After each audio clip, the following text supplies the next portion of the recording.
the comic Abby Elias. Abby Elias.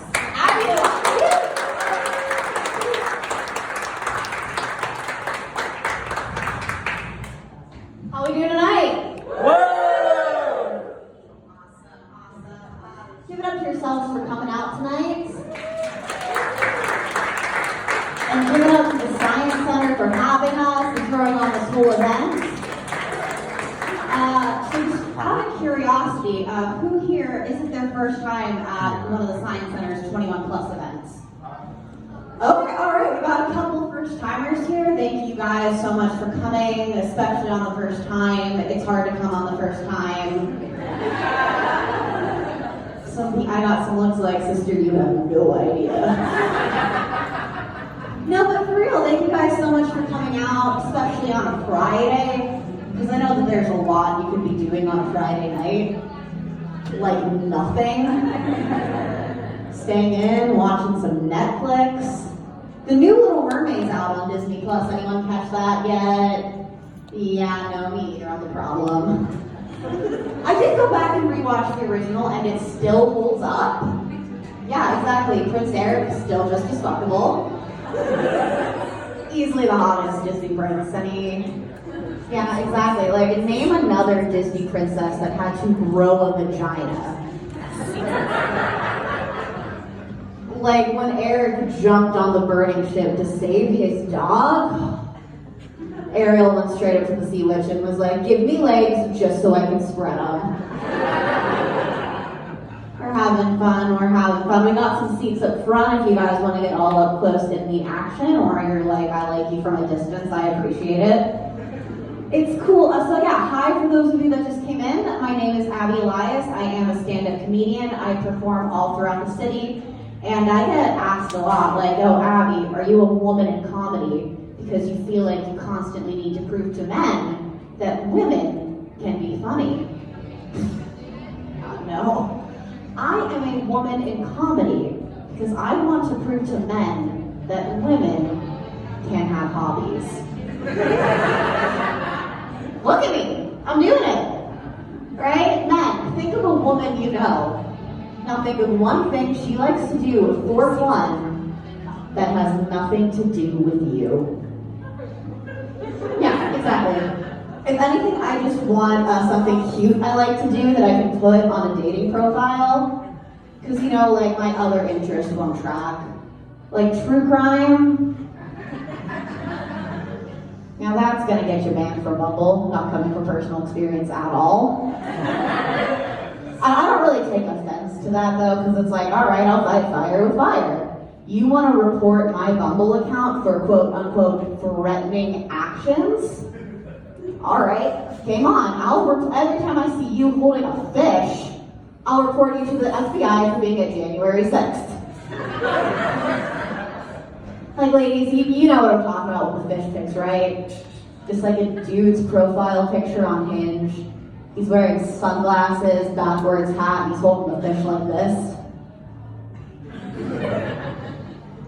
Dog whistle to the alt-rights. I don't know, something about that screams. I have a poster that says Reagan Bush 84, even though I was born in 1999.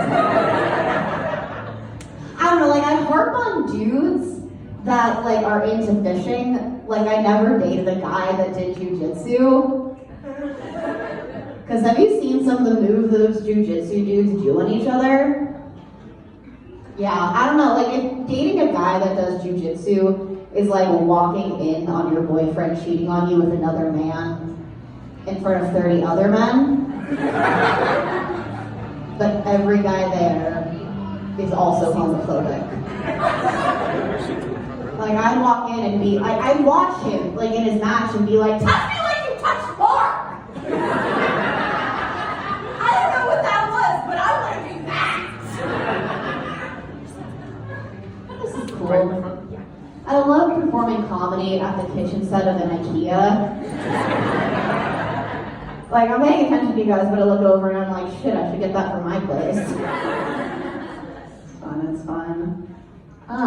Fun stuff. So another fun fact about me, my day job, I'm a high school teacher. I know, right? Yeah, I know, and I look like this. Like I blend in with the students. Yeah, exactly. The high school, the principal the other day, he comes up to me and goes, you know, Abby, it's so funny because every time I see you, I think you're a student.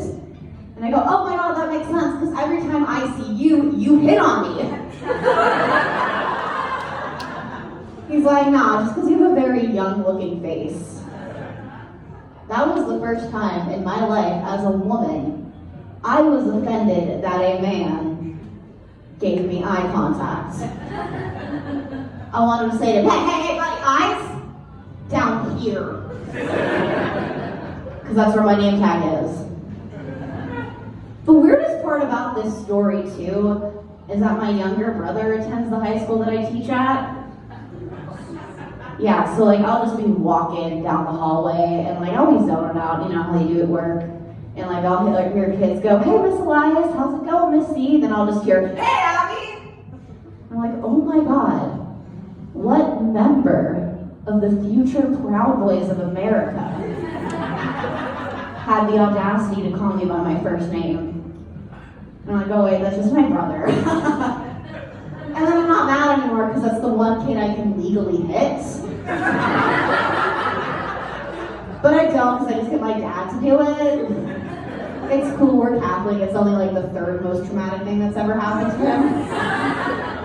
Got a lot of Catholics, laps, still practicing, don't ask me, yeah. It's cool, you're Catholic? Yeah, well, did you have a confirmation and everything? Yeah, what's your confirmation name? Elizabeth? Okay, like the dead queen.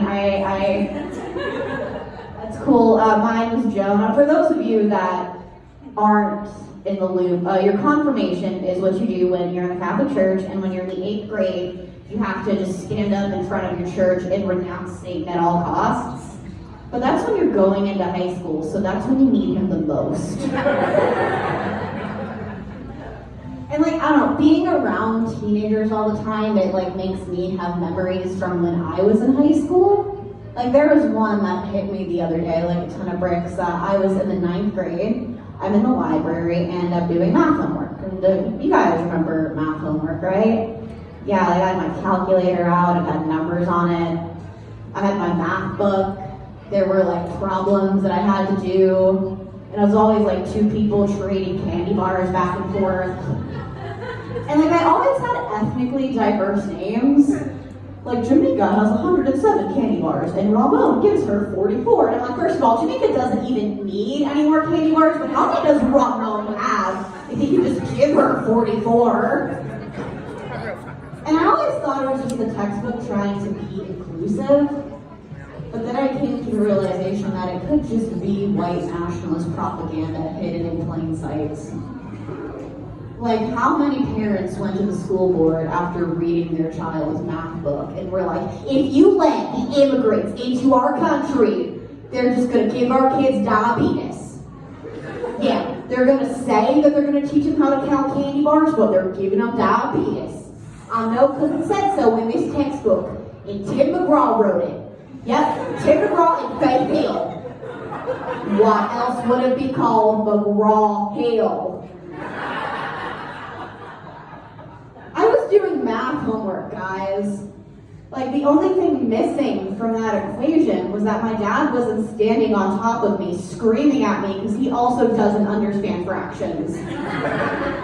Like, I painted a picture, like I'm doing math homework. Like, you guys just walked in, but what homework was I doing? Math homework, thank you, good. Okay, we're all on the same page. Great. Because a girl walks up to me and goes, are you studying for social studies? Oh my God, that test was so hard. And I'm 15, guys. Like, I don't know how to process emotions. And it made me really angry. Like, that my immature brain had never been closer to shooting up the school.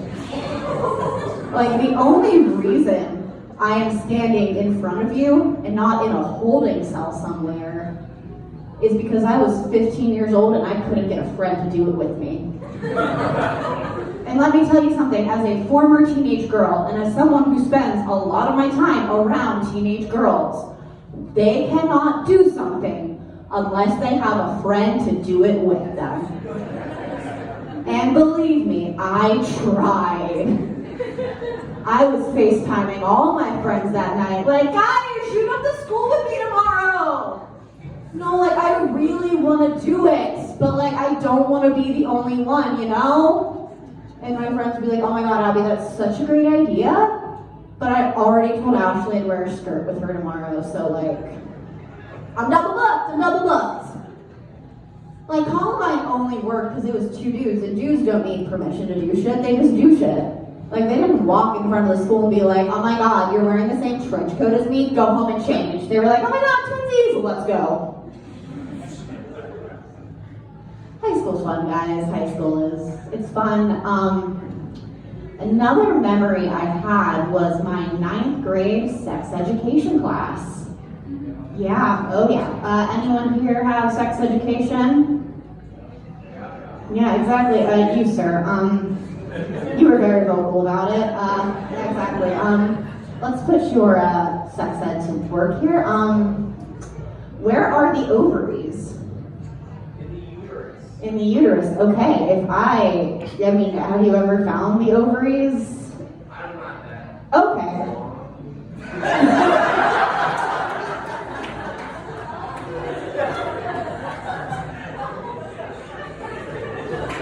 And you know what? I love that you're securing your masculinity enough to say it up top. I like it. Fuck yeah. Look, I'm not saying this country's bad at teaching sex education, but I'm saying if every single person, if they taught sex ed the way they taught driver's ed, every single person in this car would know the ovaries of the engine, but no one would know how to fucking drive because our feet aren't long enough. Thank you. But my high school was a little different. My high school brought in a representative from a crisis pregnancy center to teach us about abstinence. For those of you that aren't looking at me like, a crisis pregnancy center is Planned Parenthood's evil twin sister that tells women they offer abortions, but will just leave them on red for 9 months. And then when like they can't actually get an abortion, they'll be like, hey, how can I get that thing you said? And they were like, wrong number, who dis? Oh. So our representative, her name was Renee. She was 30 years old and her 15-year-old daughter was pregnant. And like, I don't like telling people what to do, but maybe start at home first. But Renee got really into it. Like, she wrote a play and all of us were going to be in the play. She brought out this huge blanket and laid it down in the middle of the classroom. And the premise of this play is that it was a wedding night. The groom was played by the quarterback of the football team, and the bride was played by the girl that always wore Cookie Monster pajamas. She is. But anyways, they're sitting on the blanket because it's their wedding night and they're about to have sex for the first time. Woo, yeah! But what quarterback guy doesn't know is that Cookie Monster pajama girl actually lost her virginity to her college boyfriend. What? He was played by the kid that always wore shorts in the winter. So he's on the blanket. But the entire time they're together, he has a thing with the horse girl that was always braiding people's hair in the hallway without their consent. So she's on the blanket. But she had a weird college phase with that one girl that claimed she was always friends with celebrities, so she's on the blanket. Next thing you know, the kid that would Naruto run down the hallway was on the blanket. Then you got that one theater kid that like all the girls in the theater department had a crush on, but everyone outside the theater department was like, isn't he a little? He's on the blanket.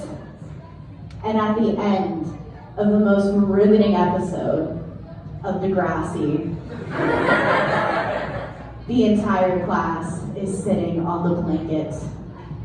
And Renee goes, this is who is on your bed every time you have sex outside of marriage. All I learned is what a virgin thinks an orgy looks like. Fast forward a couple of years later, I actually am having sex. All right. I don't know if it's any good, but I do know it's not supposed to hurt when you pee. So, I remember back to that weird day in the 9th grade, and the one thing Renee said her company did other than lie to women was offer STD testing. So I give them a call. Now, I never met the woman that picked up the other end, but I do have a reason to believe she is Roz from Monsters, Inc. Because this is how our conversation went. Name! Abby? Age! 17? How far along are you? Oh, I'm not pregnant. Then why else would you be calling us? Do you guys offer STD testing? What are you testing for? And then Roz hung up on me faster than I could say chlamydia. It's cool, guys. I went to Planned Parenthood and they aborted my chlamydia before I could give birth to it. Thank God, too. Because I'm 27. That chlamydia would be 10. I wouldn't be here tonight. I'd be at home taking her to soccer. In a couple of years, I could have had a grand chlamydia, and then I would be sitting in other people's classrooms with a picnic blanket, telling them not to be horny. Luckily for me, I got my sex education through other means, like the American Girl Body book. Yes, oh yeah. If you're unfamiliar, in 2006, American Girl put out a book for preteen girls that taught us all about puberty. Guys, did you have a book you read? No. I love that book. I love the book because it taught me all about periods and acne and wiping front to back. You're a woman. If you're a man, I know that's nothing, but if you're a woman, it's how you avoid the UTI. It's a whole thing. But there's one page in particular that always stuck out to me. There were no words, just 5 drawings. First drawing, young girl, she's completely topless, completely flat-chested. Second drawing, same young girl, she's got let's call them bug bites.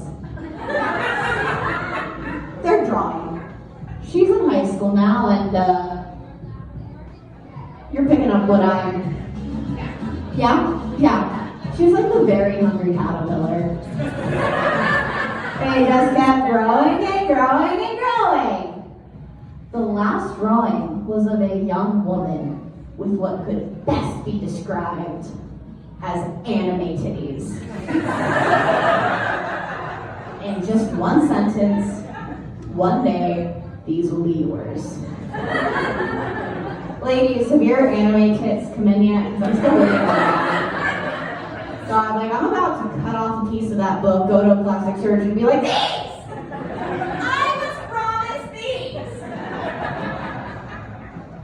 Man, was this not a shared experience? You know, like you weren't promised, you didn't have a book promise you that your dick was going to go from a stick figure to the worm from Dune overnight? No, it's cool. I know about like sex now though. Like last week I was just getting over my period, and it was a bad one. Like a suspiciously heavy period. Like it was the kind of period where I had to Google symptoms of a miscarriage. Ladies, you've been there. Lie to your priest. Tell the truth to me. You've had to do it. You've definitely had those months where you went to the bathroom and you went to go flush and you were like, oh, I wonder who that was supposed to be. I'm pretty sure that's illegal in Mississippi. Alright, you guys had a lot of fun. Like I said, I perform all over the city, so follow me on Instagram at It's Abby E. Your next performer, he also performs all over the city. He is incredibly hilarious, and he is a close personal friend of mine. And give him a big round of applause. It can take a minute to come up here. Ashley